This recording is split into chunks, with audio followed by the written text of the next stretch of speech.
Ladies and gentlemen, Daniyal Nasir Mirza here on the mic with me is a very, very important person. If you watch the UFC even slightly, you know this guy is the top guy right now within the Middle East, the top guy to come out from this region. I'm with Mounir the Sniper Lazzez. Goosebumps as I said that. I didn't think we'd get to speak. Thank you so much, first of all, for the time.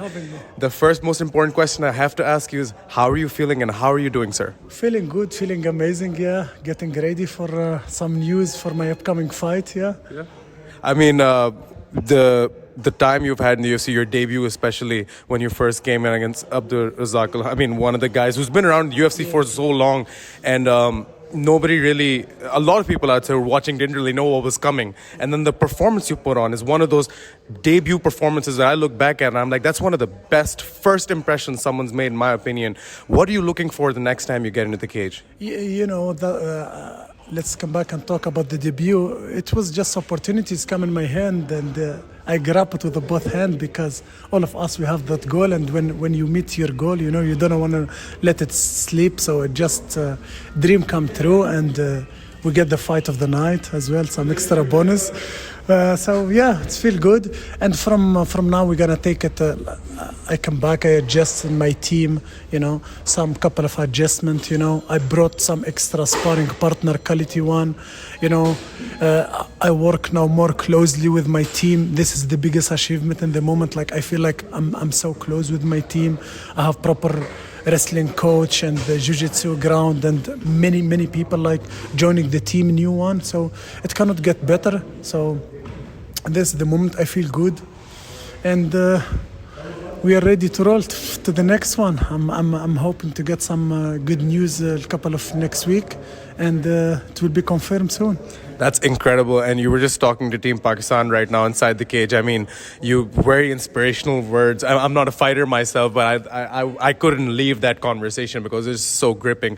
And you were talking about, you know, struggle and exactly how you come up to the top. There's a lot of Pakistani people who are watching this podcast. We're Pakistan's number one, the only one really. Like nobody really covers it. But we cover MMA in Pakistan, and the stories that I've gotten to hear of people, a lot of people who are even in this cage, Alumi, Zulkarnain, Asad, I've spoken to all three of them, and their stories are absolutely incredible. What message do you want to give to the people who are watching this when it comes to, you know, just being a fighter, being a fight fan out of Pakistan? Like, what are the things that they should keep in mind when they're coming into these fights or tournaments or just watching these events? Yeah, I was just speaking to them right now, to be honest, and I couldn't stop talking because for me, they are my inspiration. I see in their eye what I live, to be honest, all the struggle, and you come from this part of the world, and advantage, disadvantage, you know. I just like, you know what, write your goal down, smash it, and the wheel, nothing can stop you. You know, some people, they are born and raised in different country. We call it like, you know, first world or whatever.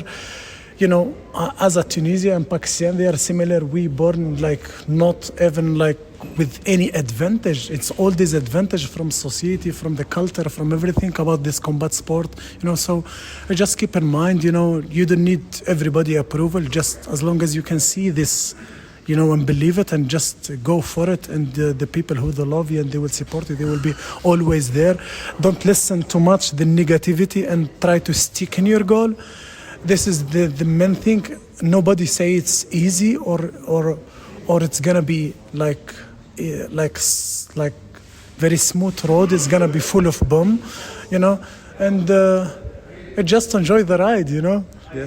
I mean, your struggle is your strength, basically. I think a big part of what you were talking about earlier, and I think a lot of Pakistani fighters and Pakistan people get to be a little discouraged when they think about this. But really, when you're in that cage, and like you were saying, when you go into deep waters, that struggle is what helps you. That struggle developed the character. You know what, like how. When I come back to my story, how I born and raised in Tunisia, working full-time job since I was young, then moved to Canada for 1.5 years, like cold, freezing, crazy, then come back here. Till now, you know what, it's still, but that struggle give me like meaning of like all that suffering when I'm facing that tough round in the cage. I know he never, my opponent or whatever, from wherever he came, you know what, even behind him, all the sponsor or all the coaches or whatever, he didn't suffer or he didn't struggle the way I did, so he will never have that character as me, you know. So end of the day, end of the round, will not like endure with that pain like me, because I wanted more than him, I struggled more than him. So this is the message for the Tunisian or Pakistan guys, you know, just, I don't know how to express it. It's your moment. It's your moment. Nobody can take it from you if you want it enough. Yeah, so that struggle, take it as an advantage, not a disadvantage. Yeah. That's beautifully said, Mounir. You know, I have to ask you this question. I've been meaning to ask you since I've ever seen you fight the first time. Why the sniper? What was the, you know, and it's a red shot, don't get it on the wrong head eye. Like, why the sniper? Why would you, is it because of the reach, or is it because it's specific style? The sniper, I remember my teammate, they give it to me because I'm not someone idiot dumb. I have my degree in the school and the university, you know, sports science. So I'm not someone who's in the street, he just love to fight and love to brawl. I'm someone like, I don't go in the brawl, I pick the shot, you know. I study, analyze the opponent, you know. I go with like how I call it. It's like university. I study it properly, and then the fight, I just like don't engage too much. I like to from the outside, analyze the timing, the thing, and then just I take them out with one shot or one kick or whatever, you know. Yeah. That's brilliant. Mounir, if you're ever in Pakistan, I would love to have you in the studio. We could sit for a little longer and have a much more detail. Yeah, for sure. Omar, yeah. Pakistan. We'll make it happen. When you come there, I'd love to have you in the studio. We sit for 30-40 minutes, go throughout, you know, like your life story and everything. I know right now we're all a bit of, yeah, for sure. And thank you so much for the time again for On the Mic. We always leave the last segment for the guest. Pakistan #1, inshallah. That's it. That's perfect. I was going to ask you for a message. Anything you want to say to the people on the mic? I think that's perfect.